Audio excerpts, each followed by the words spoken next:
Ini bab doa.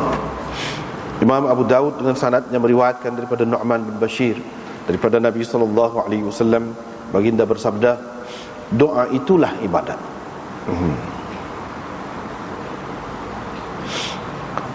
Qala rabbukum ud'uni astajib lakum. Tuhan kamu berfirman, kamu berdoalah denganku, niscaya aku akan menerima doa kamu. Dengan sanadnya Imam Abu Daud meriwayatkan daripada Abi Na'amah, daripada seorang anak lelaki Sa'ad, katanya, ayah saya pernah mendengar saya berdoa begini bunyinya, Allahumma inni as'alukal jannah wa na'imaha wa bahjataha wa kadha wa kadha. Ya Allah, aku memohon kepadamu surga dengan nikmat dan keindahannya dan sekian-sekian lagi, dan aku berlindung denganmu daripada neraka, rantai-rantai dan belenggu-belenggunya, dan sekian-sekian lagi. Faqala, maka Sa'ad berkata, wahai anakku, sesungguhnya aku telah mendengar Rasulullah SAW bersabda, nanti akan ada segolongan orang yang melampau dalam berdoa. Janganlah engkau termasuk di antara mereka. Sesungguhnya kalau engkau diberikan surga, berarti engkau diberikan apa yang ada di dalamnya. Engkau diberikan bersama-sama dengan apa yang ada di dalamnya berupa kebaikan. Dan kalau engkau dilindungi daripada neraka, berarti engkau dilindungi daripada neraka dan keburukan yang ada di dalamnya. Dengan syaratnya Imam Abu Daud meriwayatkan daripada Fadalah bin Ubaid, beliau berkata, beliau berkata Rasulullah SAW pernah mendengar seseorang yang berdoa di dalam sembahyangnya tetapi tidak dipujinya Allah, dan dia tidak berselawat kepada Nabi SAW, yakni terlebih dahulu. Maka Rasulullah SAW bersabda, orang ini mahu cepat. Kemudian Nabi SAW memanggilnya, lalu berkata kepadanya, atau Syak perawi berkata kepada orang lain, apabila seseorang daripada kamu bersembahyang, maka hendaklah dia memulakan dengan puji-pujian kepada Tuhannya, kemudian berselawat kepada Nabi SAW. Selepas itu bolehlah dia berdoa meminta apa yang dikehendakinya. Dengan sanadnya Imam Abu Daud meriwayatkan daripada Aisyah, katanya Rasulullah SAW suka berdoa dengan menggunakan ungkapan ataupun ucapan yang lengkap, dan beliau meninggalkan yang bukan begitu sifatnya. Dengan sanadnya Imam Abu Daud meriwayatkan daripada Abi Hurairah bahawa Rasulullah SAW bersabda, jangan sekali-kali seseorang daripada kamu berdoa dengan berkata begini, Allahumma ghfirli in syi'ta, ya Allah, ampunilah daku jika engkau mahu. Ya Allah, kasihanilah daku jika engkau mahu. Bahkan sebaliknya, hendaklah dia berdoa meminta dengan sungguh-sungguh hati, dengan pasti, dengan putus.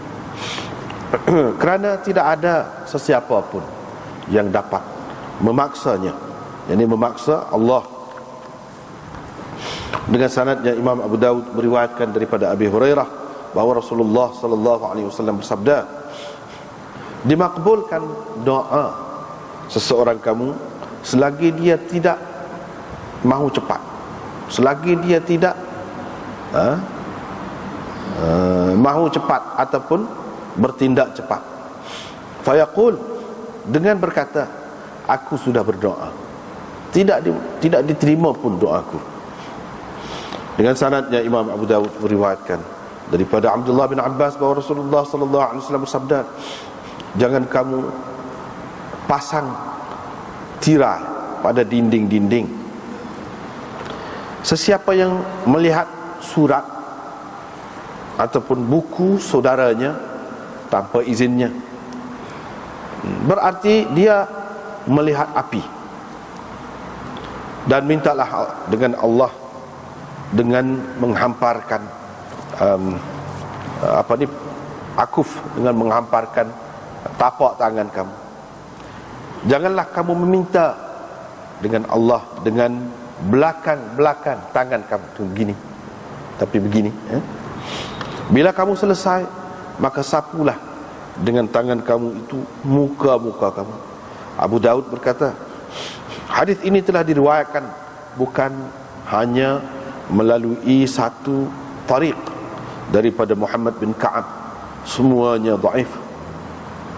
Tariq ini adalah yang terbaik di antaranya, tetapi ia juga dhaif.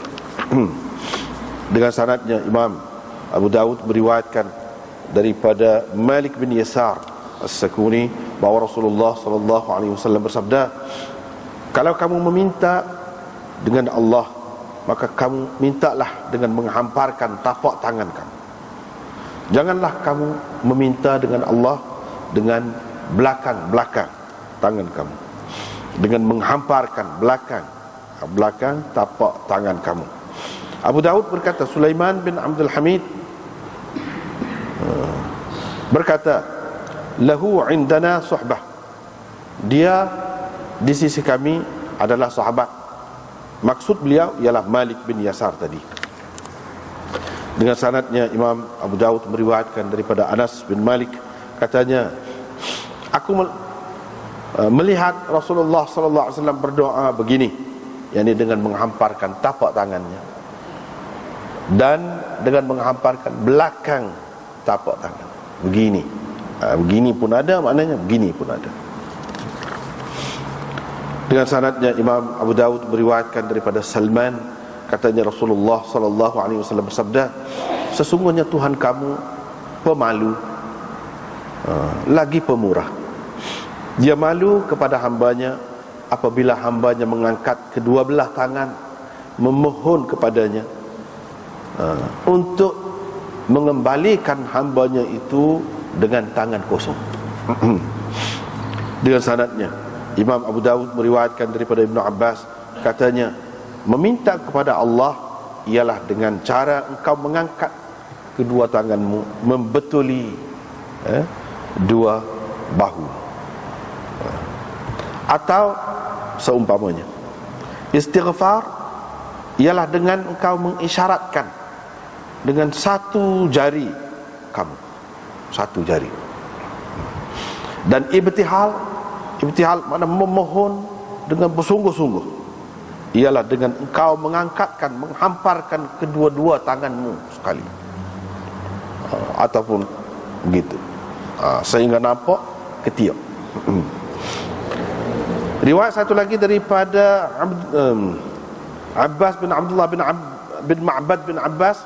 Hadis ini juga di dalam riwayat ini dia ada menyebutkan ibtihal begini, yaitu dengan seseorang itu mengangkat kedua-dua tangannya dan dijadikan bahagian belakang tapak tangan dia ni menghadapi mukanya.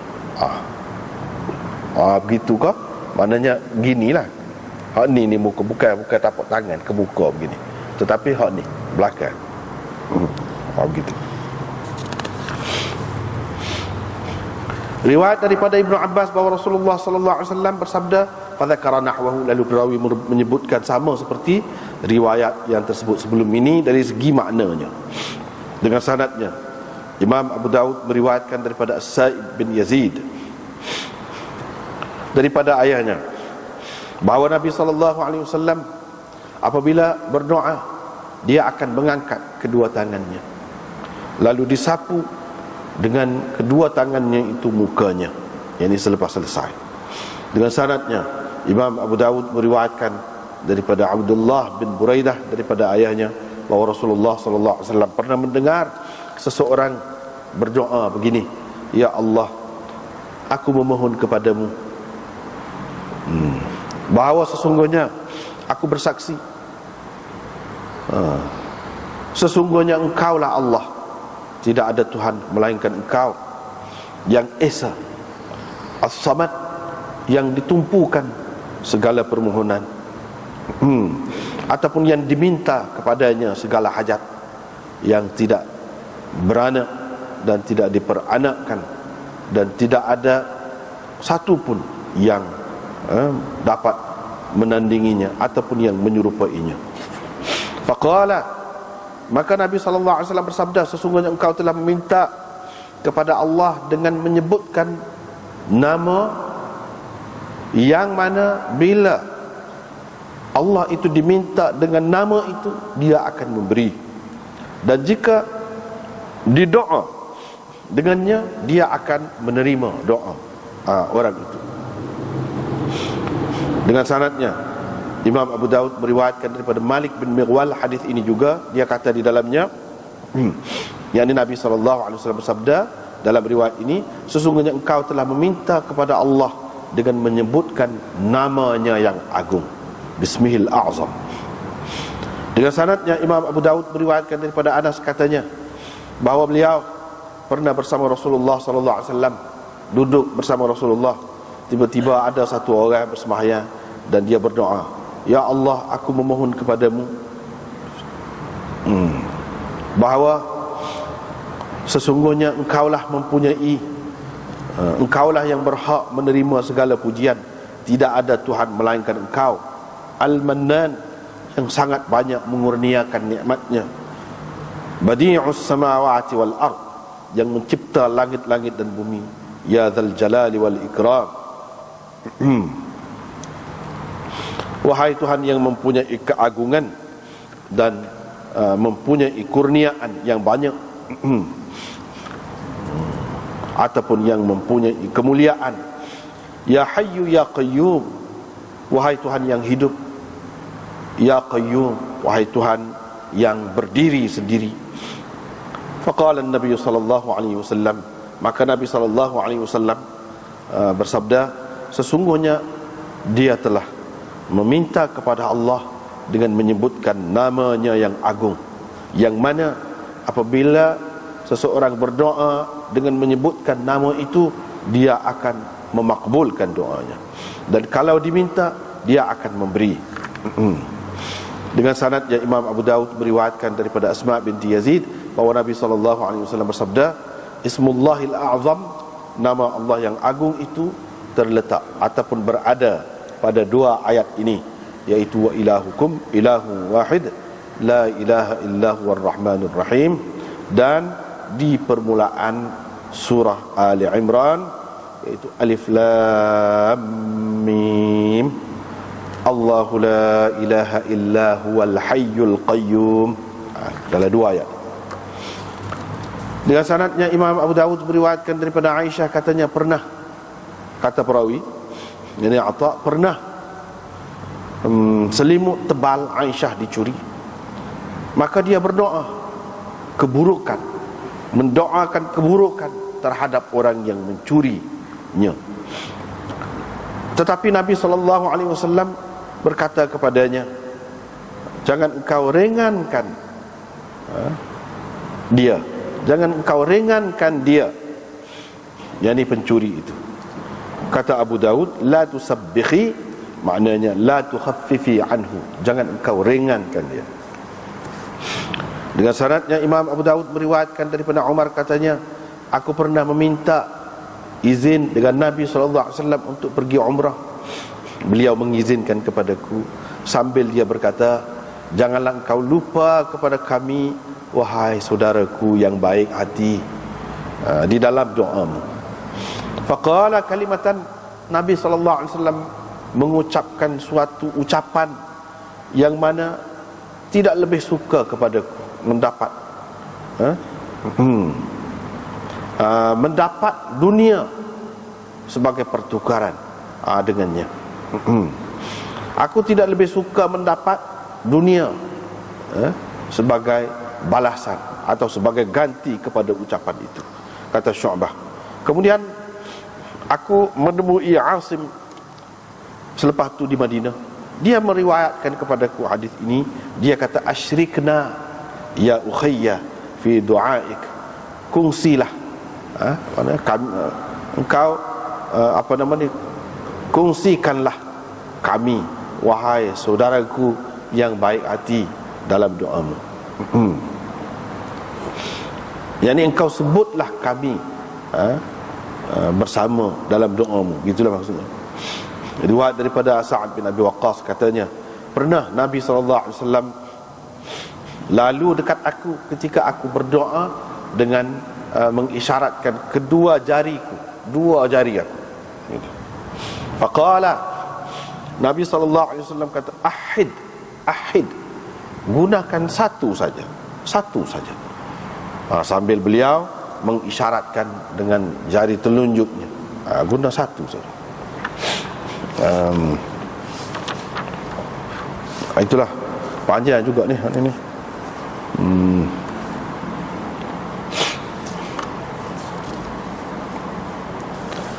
Ini bab doa dan kelebihan serta adab-adabnya.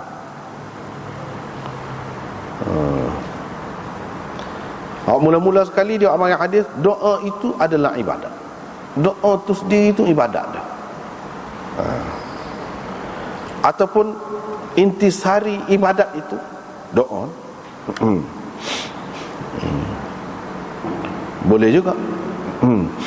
Banyaklah beberapa makna, itulah makna yang masyhurnya. Kemudian Nabi SAW menyebutkan Tuhan suruh doa, Tuhan suruh kita minta dengan dia, dan dia berjanji untuk menerima atau memakbulkan doa itu.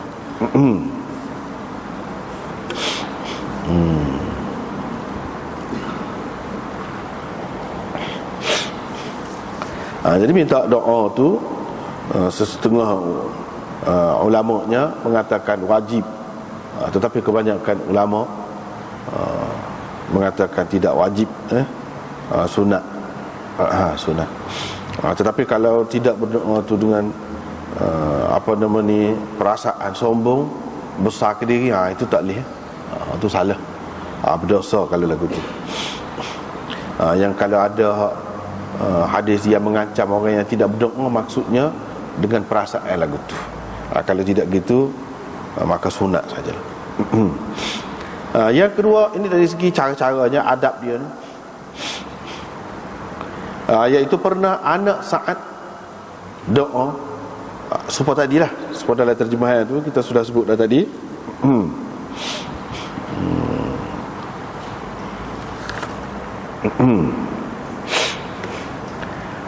Sa'ad pun tegur ayah dia ni, tegur, dan dia kata, Nabi SAW bersabda, akan ada golongan yang melampau doa, terlajak dalam doa, lebih-lebih, lebih-lebih sangat. Antara sifat hak lebih doa tu lagu mana? Apa tadi? Yang nak minta syurga, gitu. Apabila minta syurga, kita boleh syurga, boleh sekali dengan isi dia lah, segala kebaikan dia. Tak payahlah duduk bilang dalam tu, dalam syurga tu benda ni bidadari kau gapo kau, tak payah bilang. Itu termasuk di dalam melampau. Begitu juga berlagu-lagu dalam doa, itu pun melampau juga. Begitu juga kalau terlajak-lajak, buat-buat, tapi disuruh buat juga, tapi dengan sungguh hati. Bukan buat cuma nak suruh orang tengok kau gapo, kalau jerit misalnya, lebih-lebih. Itu pun termasuk juga. Begitu juga kalau kita dilindungi daripada neraka, bermaknanya tak kena berlakulah segala isi dia tu, segala ratai dia, kau belenggu dia, kau gapo-gapo dia, kau tak payah sebut dalam tu. Minta berlindung daripada neraka sudah cukup dah tu. Jangan minta yang bukan-bukan, minta yang mustahil, yang tak masuk akal, ataupun macam perli buat nganyi kepada Allah Subhanahu Wa Taala, itu tidak sesuai. Misalnya minta biar Tuhan tukarkan bukit ni, misalnya kita kata jadi emas untuk kita, misalnya, itu melampau lah tu, melampau. Walaupun Allah SWT boleh buat lagu tu, tetapi tak ada guna. Ataupun minta biar hidupkan hak mati, itu menyalahi adat, melampau tu. Doa lagu tu. Kalau hak tak mati lagi tak apa berdoa, biar dia panjang umur, biar dia segar, tu lain. Ni hak sudah mati dah, minta doa, tak kena lah tu. Ataupun minta dengan pasti benda yang dia tidak pasti lagi nak jadi lagu mana. Benda tu ajalan dua, tiba-tiba dia kemah, bukan main minta. Benda lagu tu, itu pun melampau juga. Padahalnya tak tahu lagi benda tu lagu mana. Misalnya minta nak menikah dengan hak perempuan tu, kalau tidak tak ada makna hidup, biar mati. Misalnya tak boleh lagu tu. Itu melampau lah tu. Sebab apa? Kita tak tahu lagi setara mananya moleknya untuk kita ke seterusnya, tak tahu lagi. Itu mana tak tahu hakikat tu, jangan kita gomo, tak sesuai lah. Itu termasuk di dalam melampau lah. Ataupun minta nak jadi nabi ke misalnya, kalau minta jadi hak boleh tak apa. Minta jadi ulama besar seperti Imam Bukhari ke misalnya, tak apa. Tidak mustahil. Tapi kalau minta jadi nabi, tak boleh. Itu melampau.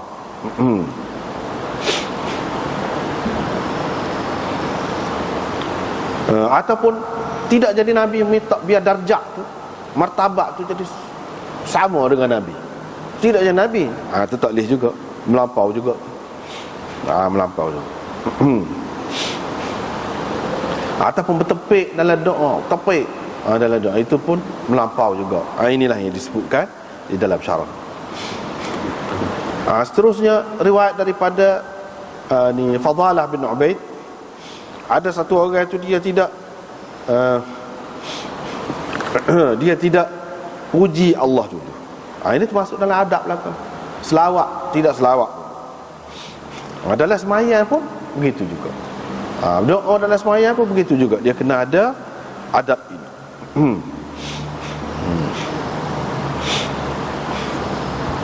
Dia kena ada adab ini.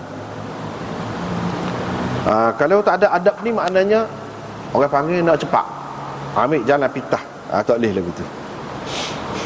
Dia kena puji Allah. Kalau di luar sembahyang pun lagu tu juga.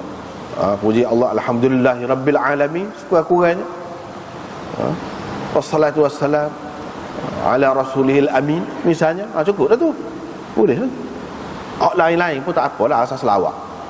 Minta begitu. Maknanya di sini Imam Abu Daud nak cerita Nabi SAW ada juga mengajar adab kepada kita dalam berdoa. Dalam berdoa. Lepas tu bolehlah nak minta apa-apa pun kalau dia nak. Dalam sembahyang ni maksudnya di hujung sembahyang. Di hujung sembahyang sebelum beri salam itu.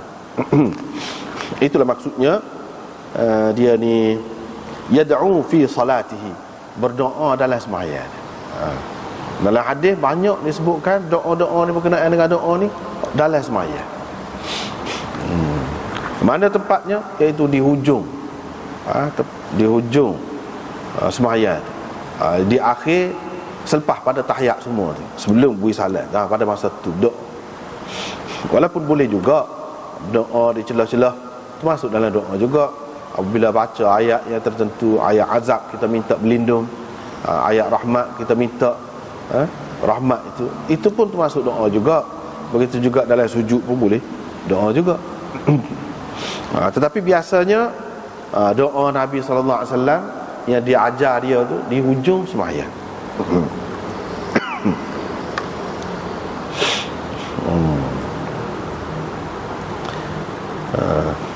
Seterusnya daripada Aisyah, katanya Nabi SAW dia suka kalau doa dia pilih ucapan-ucapan yang merangkumi, ucapan-ucapan yang kemah, yang lengkap.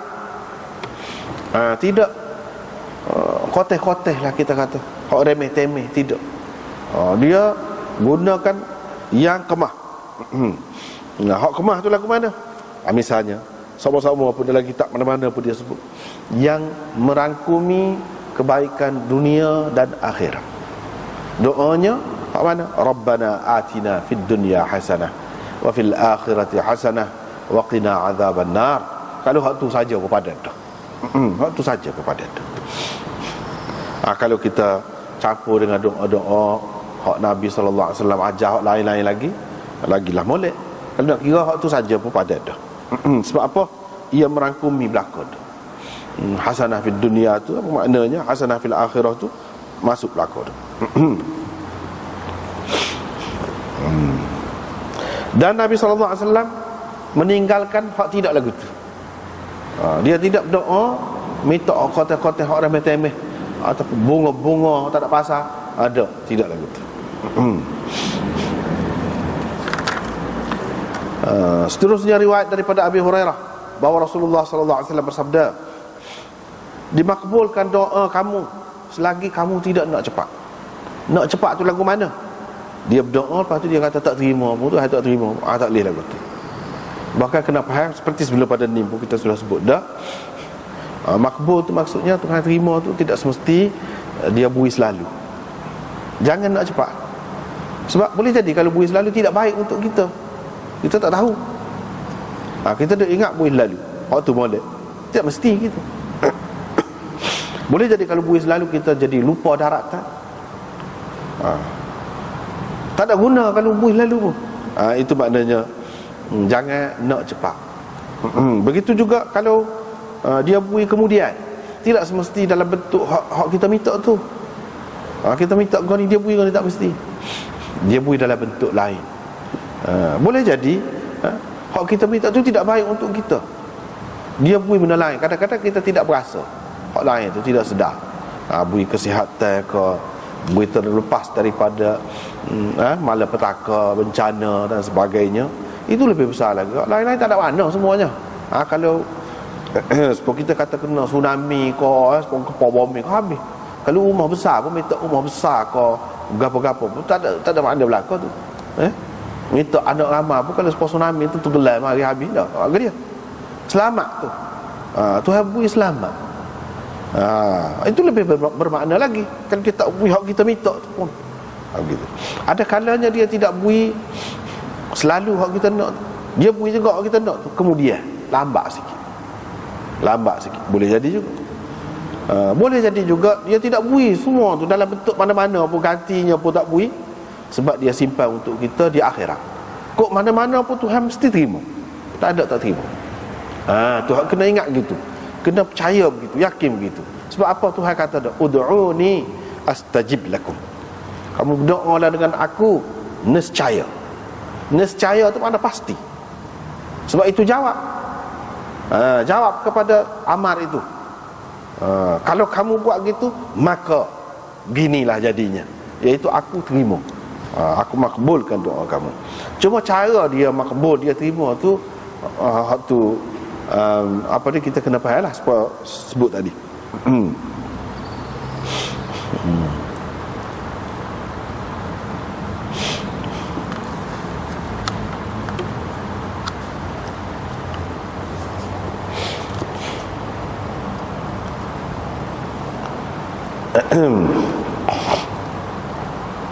Banyaklah antaranya Tuhan tidak bui kepada kita. Semua kita nak.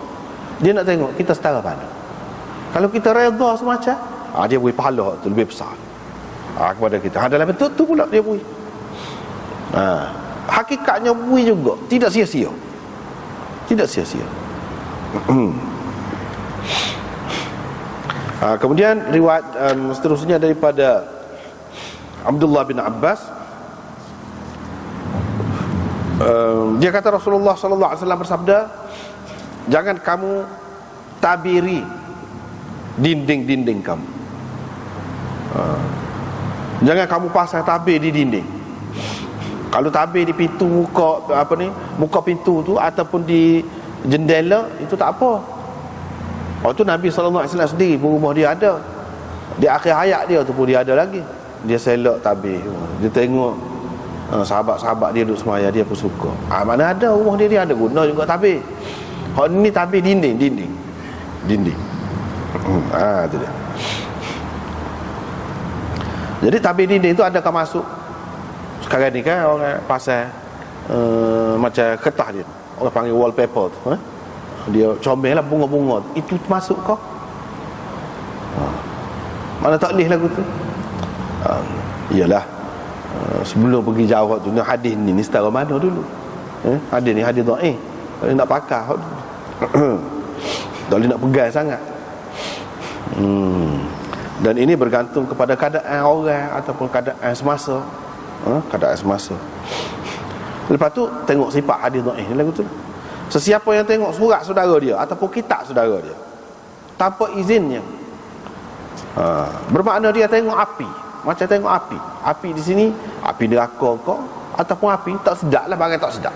Hak sebenarnya hakikatnya. Jadi apa makna ni? Tengok kitab tanpa izin saudara dia. Maksud dianya kitab makna khusus dengan dia lah, yang dia simpan untuk dia, ataupun surat yang dia tidak suka lah orang lain tengok kerana ada sesuatu rahsia di dalamnya, gitu.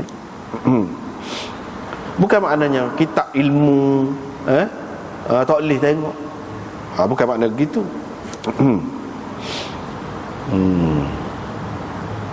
Ataupun kitab makna di sini milik orang, tak boleh kita bertindak sewenang-wenang terhadap orang, walaupun kita kata kitab tu faedah dia umum, tidak semestinya boleh kepada tuan dia saja.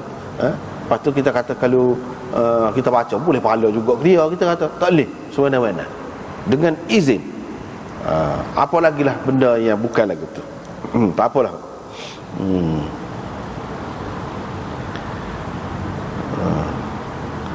Mintalah dengan Allah dengan menghamparkan tapak tangan kamu.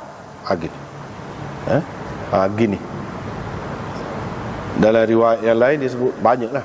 Ni gini, membetuli bahu. Ataupun gini, kau tak apalah, boleh belakang. Mana hampar tangan. Ni biar tangan ni ke atas. Jangan minta dengan belakang tangan. Jangan gini. Jangan gini. Kalau ada dalam hadis kemudian kata Nabi ada doa gini juga, pada ketika dia nak minta jauh bala, minta dijauhkan bala, dihindari segala perkara yang tidak disenangi. Allahumma dfa' annal bala wal waba dan sebagainya. Dia gini. Kalau minta biasa gini. Bila kamu selesai doa, kamu sapulah muka-muka kamu dengan tangan itu. Abu Daud pun komen selalu hadis. Hadis ni banyak jalan dia nak sampai kepada Muhammad bin Ka'ab tu Al-Qurazi tu, banyak jalan dia. Tapi semuanya dhaif belaka kata dia. Hadis hak lagu ni hak paling molek hak ni kata dia. Tapi hak ni pun dhaif juga. Hak paling molek tu pun dhaif juga. Begitulah.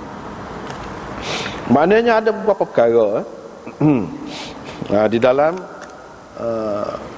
sunnahnya ada beberapa perkara, iaitu satunya doa ni dengan angkat tangan. Ada. Satu lagi doa tidak angkat tangan. Tidak angkat tangan. Dia baca gitulah. Doa juga orang panggil. Maknanya tidak semesti doa ni angkat tangan. Hak dua ni ada. Lepas tu dari segi angkat tangan tu pula dengan tapak tangan ke atas ni, menadah langit, kita kata, ataupun dengan kut ni, kedua-duanya ada dalam sunnah Nabi. Kedua-duanya ada. Tetapi sapu tangan ke muka, hak tadi pak keadaan tu ada berlaku dari riwayat sahih banyak. Tetapi hak sapu muka tak ada hadis yang sahih. Nak sapu boleh ke? Boleh. Ada doa yang boleh dah pakai untuk fadail. Banyak juga ada hak lagu ni. Tapi dhaif belaka. Untuk fadail boleh. Tapi nak kata hadis sahih ada ke? Tak ada. Hak sahih. Sebab itulah Abu Daud pun kata semuanya dhaif. Hak paling molek hak ni. Hak mu paling molek ni pun dhaif juga. Dia ayat dah. Sebab apa? Sebabnya Muhammad bin Ka'ab Al-Qurazi ni, siapa dia? Orang ambil daripada dia ni, Abdullah bin Ya'qub bin Ishaq ni ambil daripada amman haddathahu, ambil daripada orang yang royak ke dia. Orang yang royak ke dia tu siapa? Majhul, tidak diketahui siapa dia. Tak boleh. Apa tak royak? Royak lah siapa? Tak Tak ada. Majhul. Lepas tu hak bawah dia ni Abdullah bin Yaqub bin Ishaq. Hak ni pun majhul juga. Abdullah bin Muhammad bin Aiman ni. Hak bawah lagi. Majhul juga. Abdullah bin Maslamah Al-Qa'nabi. Hak tu tidak majhul. Maknanya berjujuk. Berjujuk musalsal, orang panggil bil majhulin. Anda tak kuat, tak lagi. Tak lagi. Dengan sebab itu, kalau kita tengok orang berdoa dia tak sapu muka, jangan marah. Jangan kata dia gana-gana. Jangan kata Wahabi kau apa, jangan. Hadis ada. Banyak. Mana dia ngaji hadis tu. Dia ngaji hadis tu. Tapi kalau orang sapu muka pun janganlah kita bala. Sebab ada juga hadis. Bukan siapa peringkat maudhu' hadis ni. Terpulang kepada masing-masing. Hak paling moleknya, tempat mana Nabi angkat tangan, hak sebut dalam hadis sebab dia angkat tangan, kita angkat tangan. Hak mana dia tidak angkat tangan, kita tak usah angkat tangan. Hak tu paling molek. Misalnya pada ketika kunut nazilah, memang dia angkat tangan. Tapi sapu muka tak ada juga. Ada. Angkat tangan. Tapi tak sapu. Lepas tu ketika dia nak selesai makan ke ataupun nak naik kenderaan ke, tak ada angkat tangan. Kita tak usah angkat tangan situ. Tak usah angkat tangan. Baik, kalau tempat dia tidak angkat tangan, kita angkat tangan juga. Salah ke? Tak boleh ke? Boleh. Boleh juga, tapi kena tahu. Jangan dibuat tetap kemah tu macam Nabi ajar gitu. Macam Nabi ajar begitu. Kalau kita buat kemah tetap satu ketetapan, tak boleh ya. Pasal apa? Benda je tidak begitu. Kalau kita jarang-jarang nak buat gini, tak apalah. Yang mana ke mana-mana pun, yang pentingnya mengaji dulu. Kalau mengaji kita tahulah. Mengaji tahu. Tetapi hak Nabi tidak buat tetap, kita nak buat tetap berterusan dan menganggap orang yang tidak buat begitu sebagai tak molek, tak kena, itu tak boleh ya. Salah lah.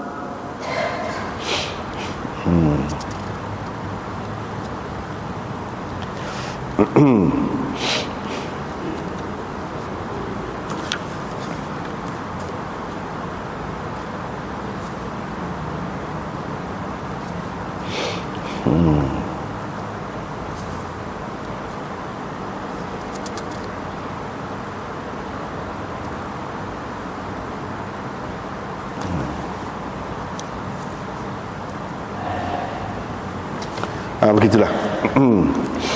Seterusnya riwayat daripada Malik bin Yasar bahawa Rasulullah sallallahu alaihi wasallam bersabda, bila kamu berdoa kepada Allah, kamu mintalah dengan seperti tadi jugalah, tapak tangan. Jangan minta dengan belakang. Kalau minta kalau minta apa-apalah hak molek. Kalau nak minta Allah SWT hindari benda hak tak molek, hak tu tangan apa di belakang tangan ala kata hak tu tak apalah. Hak tu ada.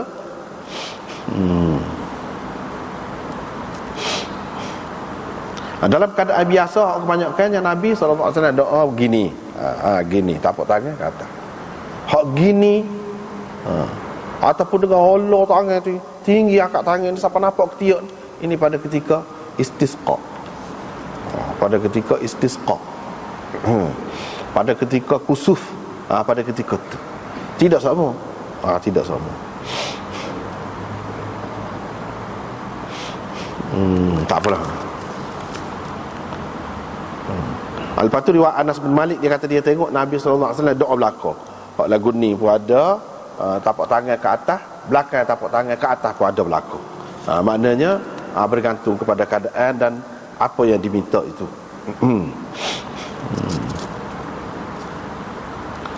Lepas tu riwayat daripada Salman, katanya Rasulullah SAW bersabda, Tuhan, kamu adalah pemalu. Dia pemurah. Malu dia tu lagu mana? Di sini dia sebut Tuhan tu malu. Malu tu bukan serupa manusia, serupa makhluk. Gitu tidak. Di sini disebutkan satu sifat yang dimaksudnya lazim dia tu. Apa yang mesti ada apabila adanya sifat malu. Malu. Apa yang ada? Iaitu kita tidak akan melakukan yang tidak molek itulah, ataupun kita akan melakukan hak molek itulah, hak orang kena. Itu makna malu. Sebab kita kata, kalau tak pergi merasa malu ke dia. Itulah yang menghalang kita daripada tidak pergi. Bahkan kita jadi nak pergi. Sebab apa? Sebab malu. Hak jadi nak pergi tu, malu kalau tak bui. Sebab apa dia banyak budi kepada kita, malu kalau tak bui. Maknanya kita tidak akan tak bui lah, akan bui lah. Itu makna malu. Begitu juga di sini, bukan makna malu ni sifat dia supaya makhluk tak. Supaya orang kalau malu minta dengan dia, orang tu banyak berbudi kepada dia, malu tak bui. Gitulah, tak bui. Malu lagu tu, iaitu lazim bagi dia tu. Apa yang mesti ada apabila ada sifat ni.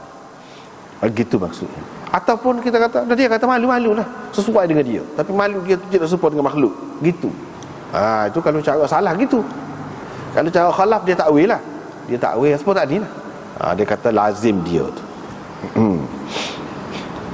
Apa makna malu? Di sini dia sebutkan, bila seseorang hamba tu akak dua tangan, tadah tangan,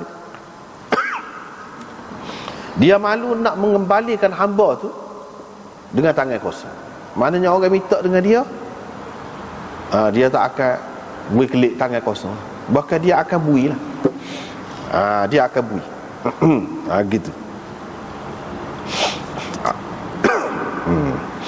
Dengan sebab itu kita kena berdoa lah. Sebab apa? Allah SWT ni ada sifat tu. Sifat ni lah yang akan yang akan menentukan dia tu bui. Sifat ni waktu ni bila minta kita nak benda tu lah. Kalau kita nak tu, dia tak akan tak bui, dia mesti bui. Tu dia. Sebab dia ada sifat ni. Sebab kita kata sifat Razak, memberi rezeki. Jadi kita boleh minta rezeki dengan dia lah, sebab dia tu pemberi rezeki. Hak ni pun dia ada sifat Hayy, bukan Hayyun. Hayyun. Fa'ilun. Bukan Hayyun. Kalau Hayyun tu sifat dia juga, tu mana hidup. Ni kalau Hayyun tu dia ada ya sa, ni ya dua. Ya dua. Hayyun, pemalu maksudnya. Riwayat daripada Ibnu Abbas, dia kata minta ni, cara minta orang panggil masalah. Masalah ni maksudnya minta lah. Lagu mana? Iaitu kau angkat tangan membetuli dua bahu. Gitu. Ataupun seumpamanya lah, yang lagu tu lah, menunjukkan kerendahan kita, kehinaan kita, berhajatnya kita kepadanya. Kalau manusia pun gitu, kalau kita nak minta tak ada tangan. Nak bui gapa-gapa, nak ambil gapa-gapa, kita tak ada tangan. Gitulah. Ni pun dengan dia ni gitu. Cara. Kita tak boleh kata minta kena perapat tangan, tak boleh, dia jatuh.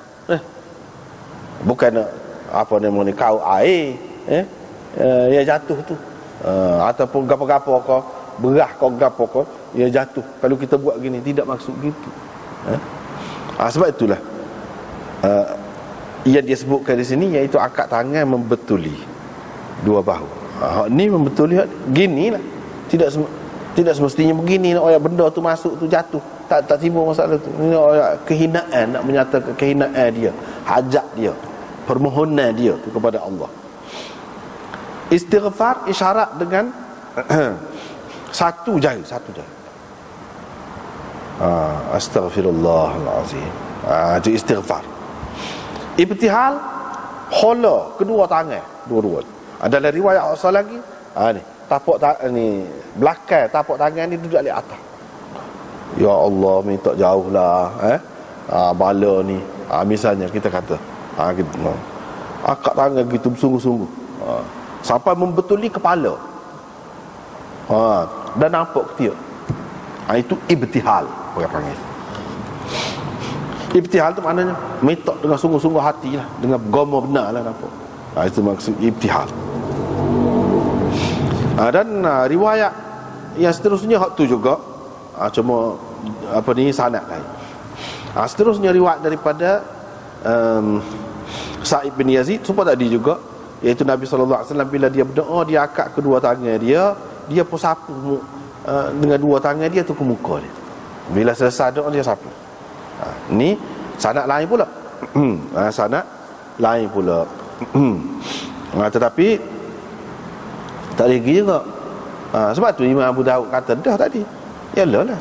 Sanad mana-mana pun. Hak tadi ada Muhammad bin Ka'ab Al-Qurazi. Hak tak ada tu pun lain-lain pula gitu juga. Macam sini Ibnu Lahiyah seorang tak ada dah. Dia pula ambil daripada Hafaz bin Hashim. Hafaz bin Hashim ni majhul.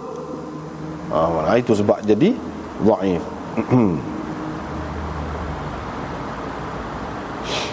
Jadi dhaif.